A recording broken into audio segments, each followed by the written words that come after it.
Okay. Good evening, everyone. Welcome to that is not exactly this is not going to be a session. ठीक है ना, मतलब एक बार दो बार में ऐसे मतलब एक बार आ रहा था, उसके बाद दो तीन वीडियो नहीं आया. एग्जैक्टली मेरा जो बैक प्रॉब्लम है वो आ गया था. That means I am not able to stand properly. Some backbone problem is there. तो वो बात मतलब रहने दो. अभी मतलब फ़िलहाल आई एम बैक एंड अभी मैं फ़िलहाल मतलब I can do the class at least by standing. Okay, so मेरा जो डिस्कशन का पॉइंट है, अभी हम क्या करेंगे, जो आपका अभी तो एग्ज़ाम सारे के सारे ख़त्म होने वाला है, तो जेई जो देने वाले हैं या नीट देने वाले हैं उनके लिए तो मतलब उनको साइड में अभी रखते हैं. पहले हम जो कंटिन्यूइंग है, जैसे कि हम जो स्टार्ट करने वाले हैं, ठीक है ना, 9th 10th 11th and 12th, उसी के बारे में हम चर्चा करेंगे. ठीक है ना, तो कैसे हम उसको कवर करेंगे, उसके बाद कैसे मतलब सारे के सारे जो डिस्कशन होता है. प्रीवियस ईयर भी मैंने स्टार्ट किया था, लेकिन ऐसे पूरा तरीके से नहीं हो पाया. लेट में भी स्टार्ट किया था एंड ऐसे ऑफलाइन क्लासेस, बाहर जाना पढ़ाना, तो घर पे आना फिर पढ़ाना, तो थोड़ा बहुत दिक्कत आ रहा था. अभी लेकिन मतलब फ़िलहाल एक माइंडसेट ऐसे बन गया है कि नहीं, मुझे कुछ ना कुछ तो आपके लिए करना है. जो भी पार्ट टाइम वो कर रहा था, अभी भी वो पार्ट टाइम है, क्योंकि मेरा जो जॉब है वो तो दूसरी जगह पे है, लेकिन यहाँ पर आपके लिए मुझे तो कुछ करना है. इसीलिए मतलब ये नहीं है कि सर आप तो मैथ पढ़ा रहे हो, फिजिक्स पढ़ा रहे हो, केमिस्ट्री पढ़ा रहे हो. अरे हाँ, बिकॉज मैं भी तो एग्ज़ाम दिया था ना, तो इसलिए मैं तो सारे के सारे प्रिपरेशन कर चुका हूँ. सो इसीलिए अगर मैं पढ़ा पा रहा हूँ तो पढ़, मतलब आपको पढ़ा सकता हूँ तो पढ़ा रहा हूँ बस. ठीक है ना, आपको समझ में आ रहा है, you are able to answer the questions, then why not. तो मेरे पास जो भी है मैं आपको देने के लिए तैयार हूँ, नो प्रॉब्लम विद दैट. ठीक है, ओके. तो बेसिक्स हम स्टार्ट करते हैं. देखो, जो आपका पैटर्न रहेगा, ये स्ट्रैटेजी रहेगा आपका 2023 एंड 24 में. तो पहले हम चर्चा करते हैं ये क्लास 9th एंड 10th के. ठीक है ना, क्लास 9th एंड 10th में आप क्या करोगे, यहाँ पर दो चीज़ें होगा. एक होगा आपका क्या प्रॉब्लम होता है जनरली, मैं आपको बताता हूँ. बड़े बड़े जो कोचिंग में होता है वो फाउंडेशन डायरेक्टली दे देते हैं, ताकि आपका जो स्कूल लेवल का जो जनरली साइंस, यहाँ पर तो साइंस मैथ ही चलेगा, हिस्ट्री ज्योग्राफी वो नहीं होगा. जितना बात समझ लो, सोशल साइंस नहीं होगा, सिर्फ मैथ आपका साइंस, ये मैं करवा दूंगा आपको. ओके, नाउ तो बेसिक पार्ट ये होगा. हम क्या करेंगे, आपका स्कूल लेवल का जो है वो हम खत्म कर लेंगे, नो प्रॉब्लम. सपोज मान लीजिए आपका मैथ का चैप्टर 1 मैंने स्टार्ट किया, जैसे कि वो आपका रियल नंबर है. ठीक है, तो रियल नंबर में हम पढ़ाएंगे. तो कैसे पढ़ाना है मैं बता देता हूँ आपको. तो रियल नंबर मैंने स्टार्ट किया, ये वाला आपका रियल नंबर हो गया. रियल नंबर मैंने स्टार्ट किया, उसके बाद उसको पूरा पढ़ाया, मतलब डिटेल में गए हम. उसके बाद प्रॉब्लम डिस्कस किए. ठीक है ना, उसके बाद आप क्या करोगे, NCERT सॉल्व करोगे. ठीक है ना, जो कि आपका स्कूल लेवल में काम में आएगा. एज वेल एज एग्जाम्पलर भी सॉल्व करोगे आप.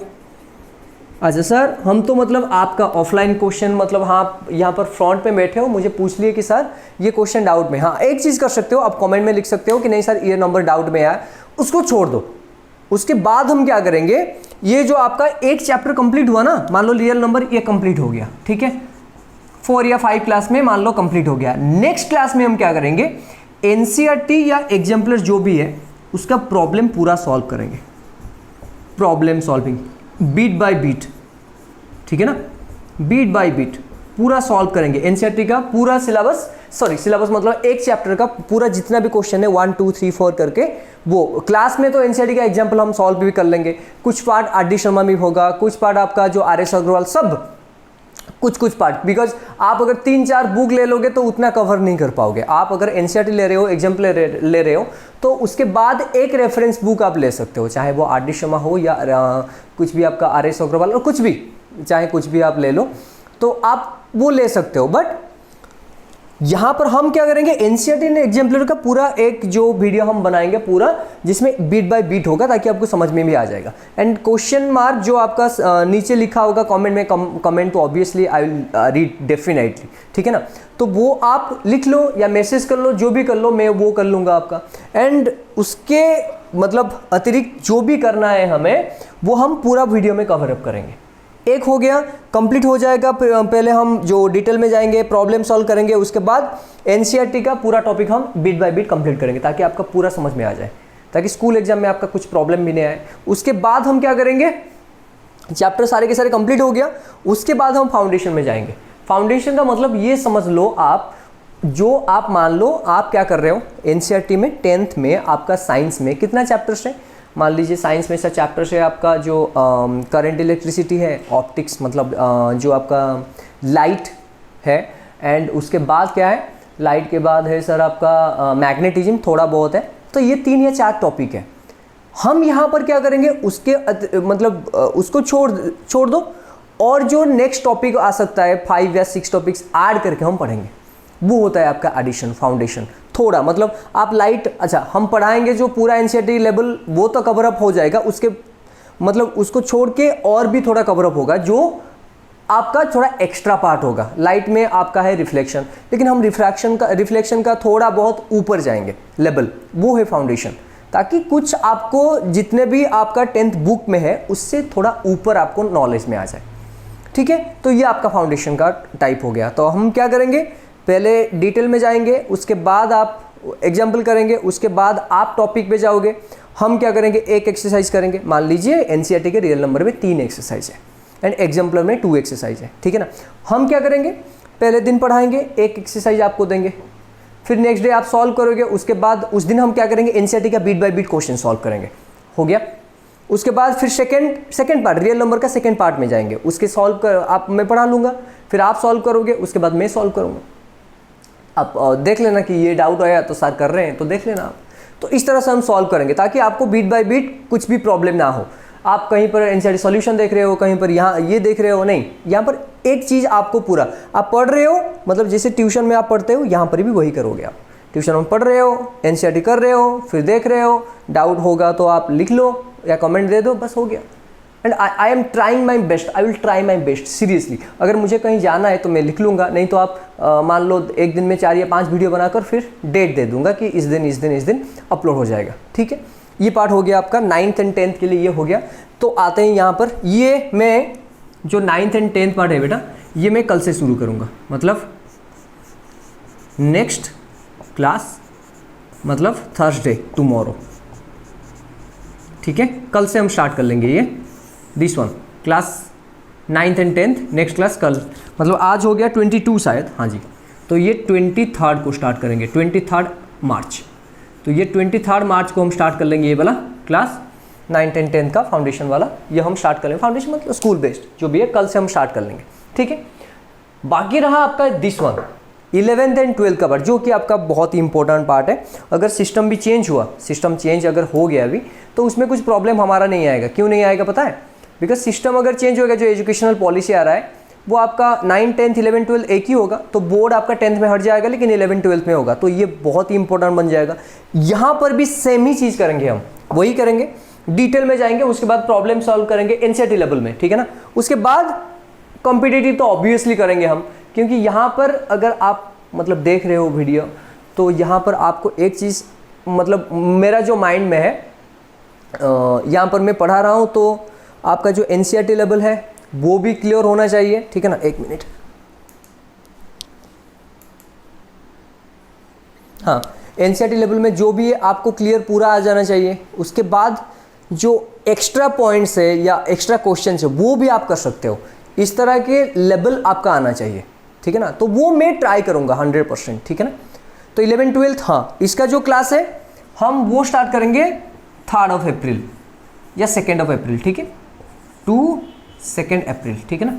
2 अप्रैल को हम स्टार्ट करेंगे ये वाला पार्ट, ठीक है ना। पिछली बार जो हुआ था वो नहीं हो पाया, इधर उधर फिर आना जाना थोड़ा बहुत प्रॉब्लम, वो तो इनिशियल स्टार्टिंग में तो प्रॉब्लम होता ही है, नो प्रॉब्लम, बट कुछ सीखने को मिला कि नहीं इस तरह से बनता है, ये हो गया वो हो गया साइमल्टेनियसली। तो अभी भी मैं सीख रहा हूँ, I am a learner that not a teacher. जो भी लोग पूछते हैं मुझे आप कौन हो, मैं टीचर हूँ, नहीं, आई एम ए लर्नर। जो मैं सीख रहा हूँ वो मैं आपको सिखा रहा हूँ, बस मेरा ड्यूटी यही है और कुछ नहीं है मेरा ड्यूटी। ओके, तो ये बात समझ में आ गया। ये हम 2 अप्रैल से स्टार्ट करेंगे, ये वाला जो नया आपका होगा आपका 2023-24।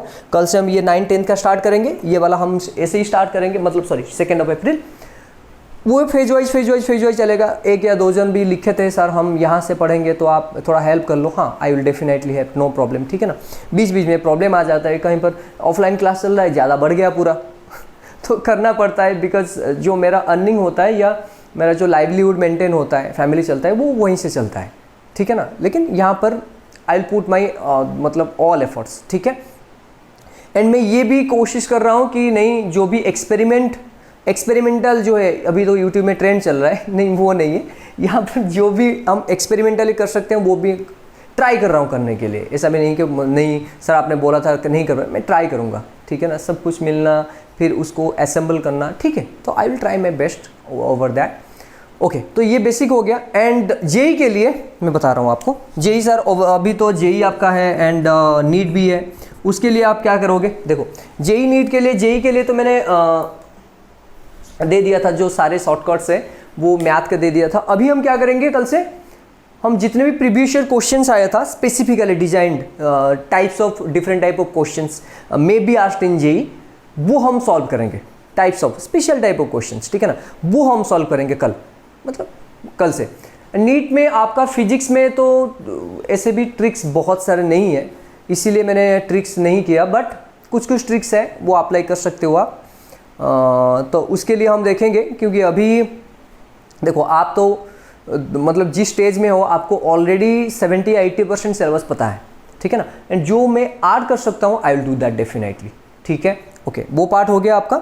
लेकिन कल से हम जेई तो रिसेंट है ना, तो इसीलिए वो करना पड़ेगा आपको, मतलब प्रैक्टिस रिवाइज, मतलब जितना क्वेश्चन एक टॉपिक ले लिया उसमें 5 क्वेश्चन हम कर लिए तो ठीक है, इट्स ओके। अरिथमेटिक प्रोग्रेशन ले लिया उसमें 5 क्वेश्चन किए, इट्स ओके। जो आपका सीक्वेंस सीरीज तो हो गया, वो प्रोबेबिलिटी ले लिया, उसके बाद प्रोबेबिलिटी बाकी है, मुझे पता है मैं कर लूँगा तो एक एक टॉपिक लेके हम डिस्कस करेंगे क्वेश्चन। एंड ये जो पार्ट है 11th एंड 12th वो कंपटीशन लेवल में ही पढ़ेंगे, नो प्रॉब्लम, ठीक है ना। बेसिक से स्टार्ट करके कंपटीशन लेवल तक वो पढ़ेंगे हम। लेकिन नोट एक चीज़ क्या करेंगे, मैं उसके बारे में देखता हूँ कि नोट आप कैसे लिखोगे, ठीक है ना। बिकॉज यहाँ पर मैं लिखूँगा, फिर आप कैसे लिखोगे थोड़ा बहुत मतलब प्रॉब्लम, देख लेते हैं। आप कमेंट करके भी बता देना कैसे नोट लिखोगे, बिकॉज नोट्स भी चाहिए आपको, ठीक है ना। ऐसा भी नहीं कि पूरा प्रिंट कर लूँ मैं ऐसा नहीं है मेरे पास, मतलब इतना भी चीज़ें नहीं है कि मैं सब कर पाऊँ। बट देखते हैं, अगर मैं यहाँ पर डिक्टेट करूँगा आप लिखोगे तो ये भी हो सकता है, but will think about that. पहले हम स्टार्ट तो कर लें, उसके बाद देखेंगे, ठीक है ना। तो ये हमारा शेड्यूल था, वो हो गया। तो उसके बाद हम पूरा और एक बार कल तो स्टार्ट करेंगे 9th-10th ऑब्वियसली, एंड जेई का क्वेश्चन भी सॉल्व करेंगे कल से। एंड 11th-12th 2 अप्रैल में स्टार्ट होगा, तो वो कंटिन्यू करेगा पूरा ईयर, ताकि बिट बाय बिट से वैसे ही एक चैप्टर खत्म हुआ एनसीईआरटी का सॉल्व करेंगे, चाहे वो फिजिक्स का हो, चाहे वो केमिस्ट्री का हो, चाहे वो मैथ का हो, सभी में, ठीक है। आगे समझ में पूरा ओके, ठीक है। फिर कल से मिलते हैं। अभी थोड़ा बहुत पेन कम हो गया आपके आशीर्वाद से भगवान के आशीर्वाद से, ठीक है, ओके। तो थैंक यू, कल से मिलते हैं। Till then take care, bye bye. मैं हूँ आपका सुब्रत कुमार जैन, इसके चलिए ठीक है, कल मिलते हैं, बाय।